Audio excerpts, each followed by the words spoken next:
This is the West Kent Radio News feature. Hello, I'm Martin Webber.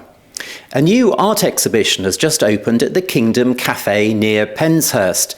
The paintings are all inspired by the local landscape, and the artist is with me. She's Lucy Homer-Jones.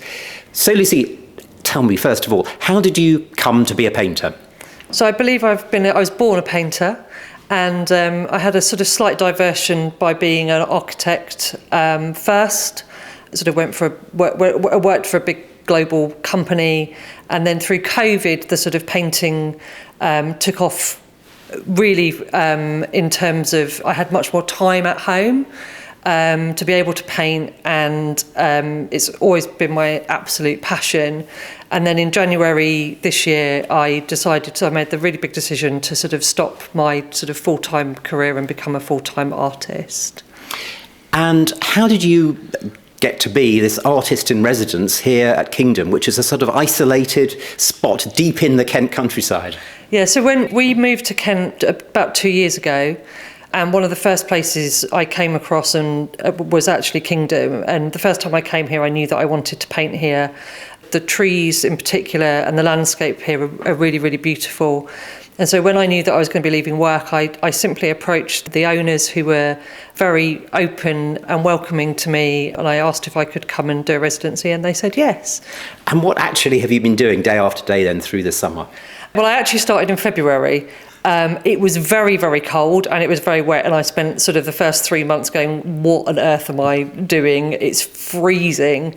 I've painted three things. I started with the Seven Sisters tree, which is the largest living tree in the UK, which is here on site at Kingdom. And then I moved into my studio and did abstract works from that, and then I concentrated on the landscape from the rooftop here at Kingdom, which overlooks the village of Penshurst. And then my final piece was actually where that landscape looked at. There was a particular tree on the other side of the village, and then I painted Kingdom from the village looking up. My work is really about spreading positivity and joy, and the paintings I hope are very uplifting, and that's what I'd like people to sort of leave with is a feeling of joy. So you start really looking at things and sketching in more of a literal way. If I take the Seven Sisters tree as an idea, so I've painted the tree figuratively, which means real, again in artist speak. So it's a very recognisable tree, but just not in recognisable colours. Part of the reason for the exhibition being called Seven is I've painted in 7 colours, so the 7 colours of light, or the 7 colours of a rainbow, and I've painted the tree in each one of those colours singly, and then I've painted the tree figuratively in all of those colours.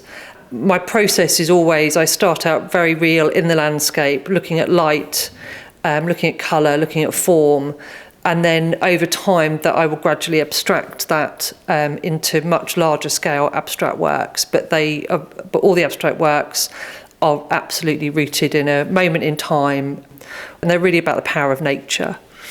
Tell me a bit more about that then. What is it that you're painting? Yeah, so what I'm really trying to always convey is the spirit of a place. So that's whether it's the spirit of a landscape or the spirit of a tree. I mainly paint trees and landscapes. And the abstract work in particular is always trying to capture that absolute expression. I believe every tree is different. Every tree has its own spirit. Landscapes are obviously very particular, and I'm very interested in painting the same view at different times of the day. So the landscape at Kingdom I got up at 5 o'clock in the morning and painted it every 3 hours from sunrise all the way to sunset. And I think it's fascinating how the light moves completely differently on the same day. And so my paintings aim to sort of chart that. The painting, and it is very large, it's 2.7 metres long, is capturing the essence of the landscape on that one day. So it's trying to take the form and the light that I witnessed throughout one day. And whereas landscapes are normally sort of painted in one sitting, what I was trying to do was to capture the light moving from sunrise to sunset, but on one painting. So it's a bit, and I've been thinking about it, but it's almost a bit like a video becoming a static image. And that's the reason that there's a lot of movement in the actual landscape, because landscapes in reality are never actually static. So it must have been very daunting at the beginning of this project. How do you feel now that you've got to the end of it? You've got your finished paintings. Daunting's an interesting word, actually. I probably was. I think I probably, in hindsight, I look back and I probably was daunted, actually. But at the time, I was excited because it's what I've always wanted to do. And I woke up this morning and it felt like Christmas, like genuinely. So yeah, I'm just excited, and I'm excited for people to see it. The exhibition is on now, and we're open until the 16th of November. It's open 9 till 4 every day. I will be here 12 till 2 every day personally. And yeah, we'd love to see you.